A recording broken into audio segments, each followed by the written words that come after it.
오늘 광양제철소 용광로에서 호남 행보를 시작했습니다. 이번 대선의 최대 변수가 될 자유한국당 홍준표 후보도 광주를 찾았습니다. 세월호 육상 거치를 앞두고 작업 방식을 둘러싼 논란이 뜨겁습니다. 그러나 어떤 방식으로 결정되든 준비를 서둘러야 한다는 지적입니다. 순천 신대지구 중학교 설립을 위한 시와 교육청 간 양해각서가 위법이라는 주장이 제기됐습니다. 순천시는 사안의 시급성을 감안했지만 관련 법상 문제도 없다는 입장입니다. 기독교 역사 자원을 활용한 관광지 개발이 본격화되고 있습니다. 순천 선교사 가옥과 여수 애양병원 등에 대한 세계유산 잠정 목록 등재가 추진됩니다. 여러분 안녕하십니까? 더불어민주당 문재인 대선 후보가 당내 경선 이후 처음으로 호남 지역을 방문했습니다. 다른 후보들의 호남 민심 행보도 빨라질 것으로 보입니다. 박민주 기자가 보도합니다. 문재인 후보는 경선 이후 호남 방문 1번지로 광양제철소 용광로를 찾았습니다. 이 자리에서 문 후보는 우리나라의 경제 위기를 돌파해 제조 강국으로 이상을 되찾겠다고 밝혔습니다. 당내 경선에서 대립했던 후보와 캠프들까지 하나로 모아 용광로 선대위를 구성하겠다는 상징성도 담았습니다.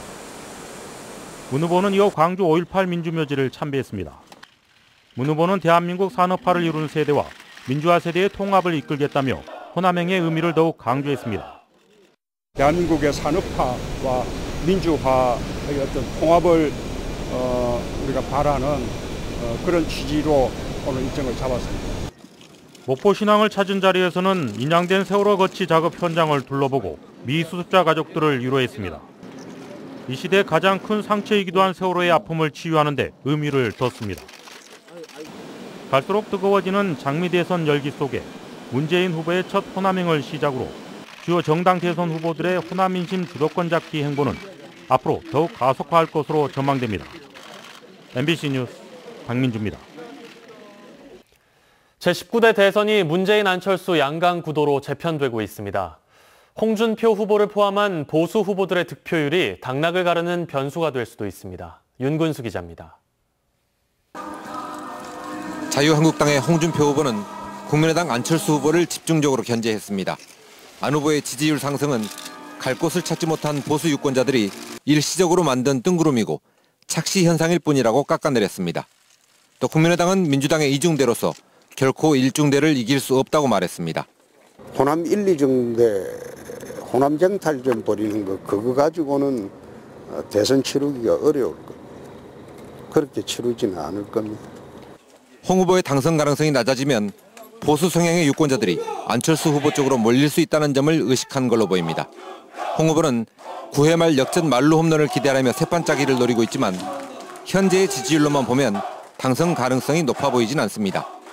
하지만 홍 후보의 득표율이 승부를 결정짓는 변수가 될 수는 있습니다. 현재의 문재인, 안철수 양강 구도에 큰 변화는 없겠지만 양자의 당락 여부에 영향을 미칠 수는 있다고 보는 거죠. 전문가들 사이에서는 홍 후보의 득표율이 15%를 넘으면 문재인 후보가, 넘지 못하면 안철수 후보가 유리할 거라는 전망도 나오고 있습니다. MBC 뉴스 윤근수입니다. 기독교 역사 자원을 활용한 관광지 개발 사업이 본격적으로 추진됩니다. 전라남도는 내일부터 이틀 동안 순천에서 전남 지역의 기독교 선교 역사를 재조명하는 학술회의와 현장 답사를 진행한 뒤 이를 바탕으로 관광 코스를 개발하기로 했습니다. 전라남도는 또 순천 선교사 가옥과 여수 애양병원 등 도내 기독교 유적 10곳을 세계유산 잠정 목록에 등재하기 위해 문화재청에 신청서를 제출할 계획입니다. 세월호 육상 거치와 관련해 어떤 방식으로 선체를 놓을지 아직 결정되지 않았습니다. 이미 해수부가 검토한 몇 가지 방식들이 있지만 결정에 난항을 겪고 있습니다. 양현승 기자가 취재했습니다. 세월호 선체가 목포 신항에 도착한 시점까지도 선체 정리는 객실만 절단해 바로 세우는 방식이 추진됐습니다. 해양수산부는 빠른 작업 시간과 적은 비용을 이유로 이 방식을 선택했습니다. 하지만 선체의 추가 훼손이 진상규명에 치명적이란 이유로 제동이 걸렸습니다. 그 안은 현재 상태에서는 검토된 바가 없습니다. 현 상태에서 그대로 수색하는 겁니다. 해수부가 이미 검토를 마친 기술은 수중 직립 방식과 육상 직립 방식, 육상에서 눕혀진 상태로 수습하는 수직 진입 방식 등 3가지가 더 있습니다. 어느 정도 합리적인 수준에서 공감대가 형성되고 또 한다면 변경이 가능하다고 생각되고요. 선택 가능성이 낮은 수중 직립 방식을 제외하면 육상 직립 방식과 수직 진입 방식이 남습니다. 특히 육상 직립 방식은 해수부의 기술 검토에서도 미수습자 수습에 적합한 것으로 판단됐습니다. 육상 직립 방식은 이론적으로 구조적인 손상 없는 상태에서 작업을 할 수 있는. 하지만 사전 준비를 하는데 최장 6달이 걸리고 선체를 세우면 객실부가 지상으로부터 26m, 아파트 9층 높이에 이르러 공중 작업이 되는 게 단점으로 분석됐습니다. 나머지 수직 진입 방식은 누워있는 선체를 그대로 육상에 놓고 작업을 하는 형태인데 수직 절벽 상태여서 힘들 것으로 예상됐습니다. 안전사고 위험에 따라 작업 속도가 느려질 수밖에 없고 객실 직립 방식보다 1.5에서 2배의 긴 약 120일의 기간이 소요될 것으로 분석되고 있습니다. 선체 정리를 맡은 코리아 살베지는 입찰에서 객실 분리 방식을 제안해 선정됐기 때문에 거치 방식이 바뀔 경우 추가 논의가 필요합니다. 미수습자 수습도 코리아 살베지 몫이었지만 국방부 유해 발굴단 투입이 거론되고 있고 선체 내부 진흥량이 예상을 웃돌아 재검토가 불가피합니다. 선체 인양의 최대 이유였던 미수습자 수습. 그 일정과 방법을 결정하게 될 선체 육상 거치 방식은 그러나 육상으로 선체를 옮기는 작업이 난항을 겪으면서 논의 자체가 미뤄지고 있습니다. MBC 뉴스 양혜승입니다. 관내 해양시설에 대한 국가안전 대진단 결과 100건에 가까운 지적사항이 적발됐습니다. 여수해양경비안전서는 지자체 등 9개 기관과 합동으로 기름과 유해 액체 물질을 저장하는 해양시설 52곳을 점검한 결과 장비 노후화 등 모두 98건의 지적사항을 적발했다고 밝혔습니다. 해경은 이 가운데 94건에 대해서는 현장 시정과 보수 보강 명령을 내리고 오염물질 기록부 작성이 미흡한 업체 4곳에 대해서는 각각 과태료 30만 원씩을 부과했습니다. 여수시가 2017 국가브랜드 대상 시상식에서 2년 연속 국제해양관광도시 부문 대상을 수상했습니다. 2017 국가브랜드 대상은 국가를 대표하는 산업, 지역, 농식품, 문화 부문의 브랜드를 선정해 시상하는 행사로 산업통상자원부와 농림축산식품부가 후원하고 중앙일보 미디어그룹이 주최하는 행사로 여수시는 국제해양관광도시 부문에서 84.29점으로 1위에 선정됐습니다. 순천 신대지구 학교 설립과 관련한 양해각서가 체결됐다는 소식 전해드렸는데요. 일부 시의원들이 의회 동의 없이 추진됐다며 문제 제기를 하고 나섰고 순천시는 사안의 시급성과 법제처의 유권 해석으로 반박했습니다. 김종수 기자입니다. 인구 2만 8천여 명이 상주하고 있는 신대지구. 이곳에선 과밀 학급과 원거리 통학 등의 불편 때문에 학교 신설 건의가 이어져 왔습니다. 순천시는 이를 해결하기 위해 도교육청과 오는 2020년 개교를 목표로 학교 설립 양해 각서를 맺었습니다. 대부분 반기는 분위기지만 또다시 일부에선 신중론이 고개를 들고 있습니다. 특히 양해 각서 체결이 의회 동의 없이 추진된 것에 대해 강한 불만이 터져 나옵니다. 사전 동의를 안 받았습니다. 이후에 이런 걸로 인해서 대규모 예산이 들어가는 협약 관련해서 무분별하게 추진될 수 있는 점을. 지방자치법상 시의회는 집행부의 의무부담 내용과 관련해 다양한 의결 권한을 갖고 있습니다. 200억 원의 사업비가 들어가는 만큼 순천시가 이런 절차를 거치지 않아 이번 협약에 위법하다는 주장입니다.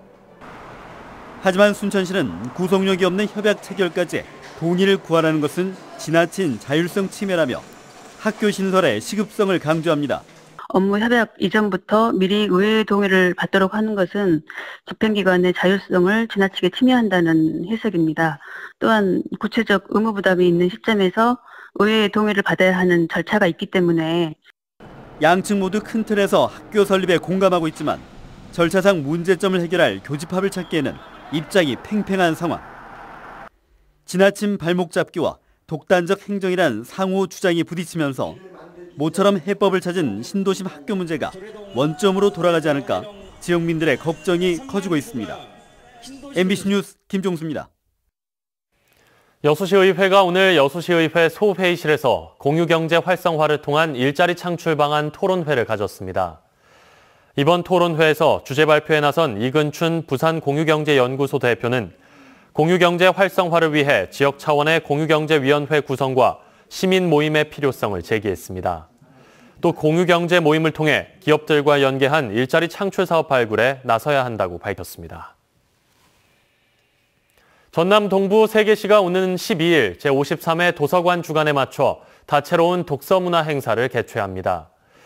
여수시는 제53회 도서관 주간을 맞아 오는 13일 환경도서관에서 별에는 밤 시낭송회를 개최하고 오는 15일에는 쌍봉도서관에서 뮤지컬 피터와 늑대를 공연할 예정입니다. 순천시는 오는 12일부터 18일까지 삼산도서관에서 도서관은 이런 곳을 주제로 전시회를 갖고 15일에는 그림책 도서관에서 권윤덕 작가와 만남 행사를 갖습니다.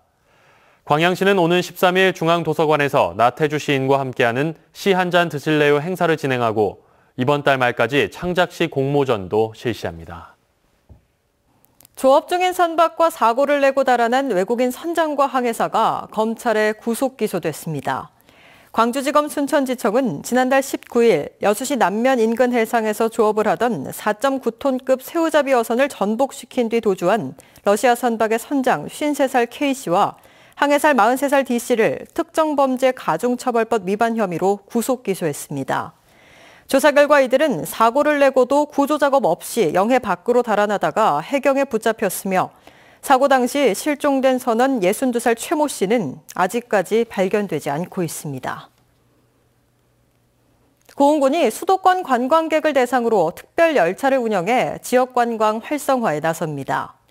고흥군은 오는 8일 철도공사 서울본부와 함께 무박 2일 코스의 고흥반도 투어 열차를 편성해 우주발사 전망대와 파령산 등 지역의 주요 관광지를 둘러보는 코스를 마련하기로 하고 사전 점검을 통해 방문객들에게 편의를 제공할 계획입니다. 고흥군은 이번 프로그램에 수도권 관광객 650여 명이 참가한다며 관광객들의 호응도를 파악해 열차 편성을 확대할 방침입니다.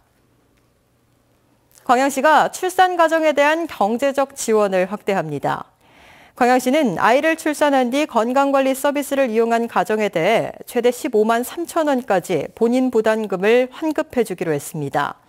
지원을 원하는 시민은 건강관리 서비스 제공기관에서 발행한 영수증을 지참해 보건소에 신청하면 됩니다.